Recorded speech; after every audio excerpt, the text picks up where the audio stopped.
My mother, Anna, reached her 100th birthday. Well, nearly.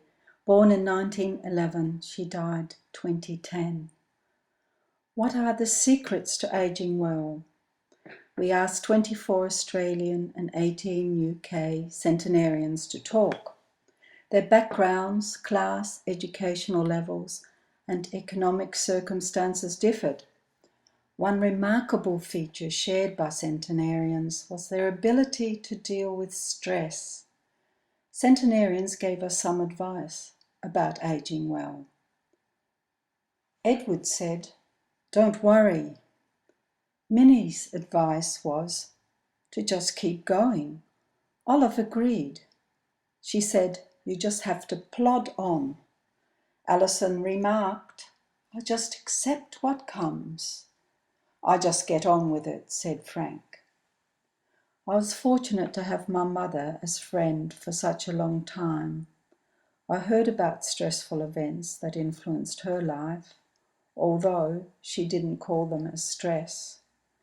Born in Akram, a small village in Friesland, her birth at home was in a small house on the edge of the water, one in a row of 16.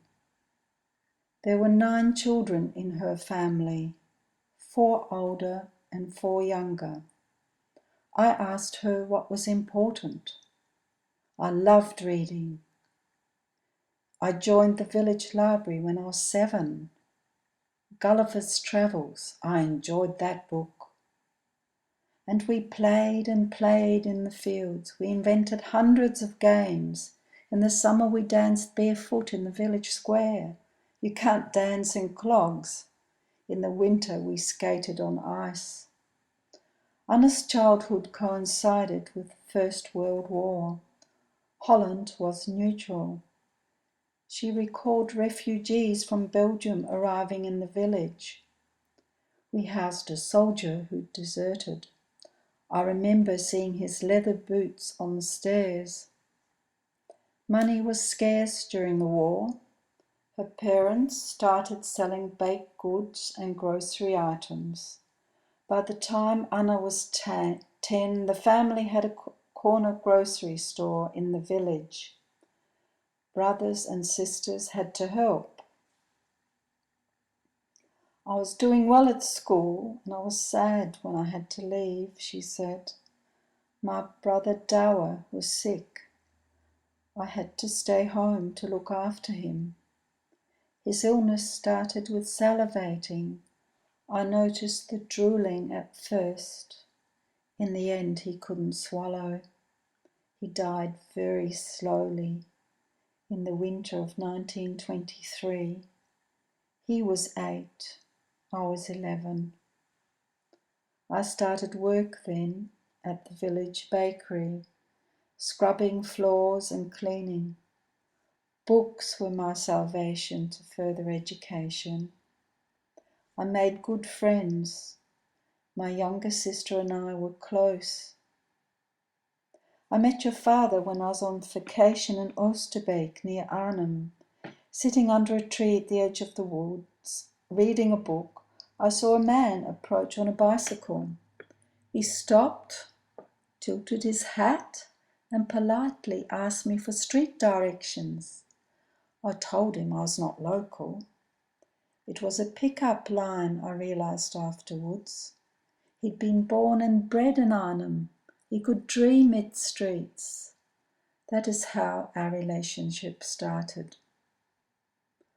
Anna and Albert were married in 1933.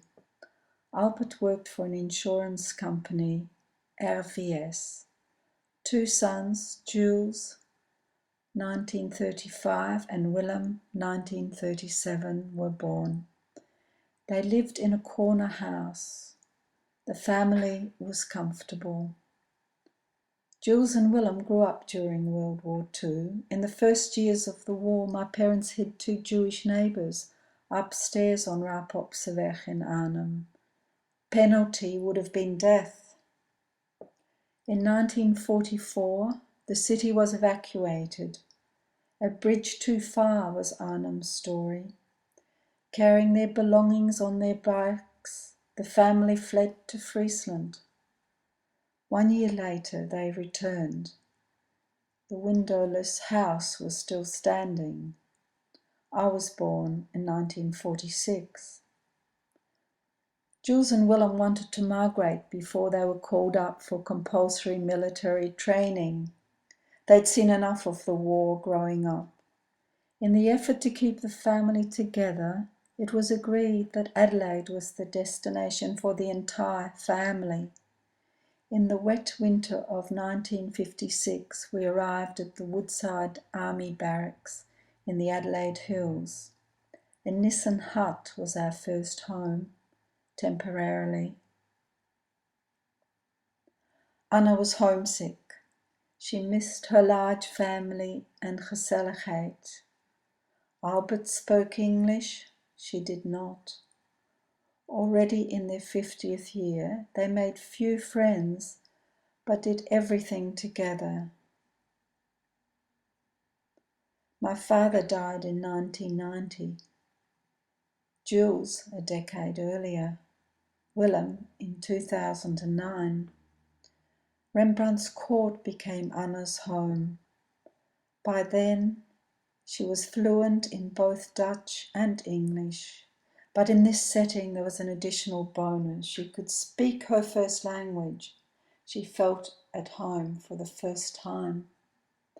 You've heard about my mother's early years, her enjoyable childhood, missing valuable school years, 2 disruptive world wars, migration, cultural isolation, losing her husband and her 2 sons.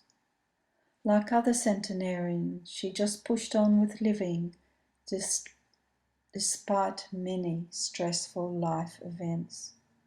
So what has contributed to successful aging? Move on, I hear her say. Stay engaged with the world and read.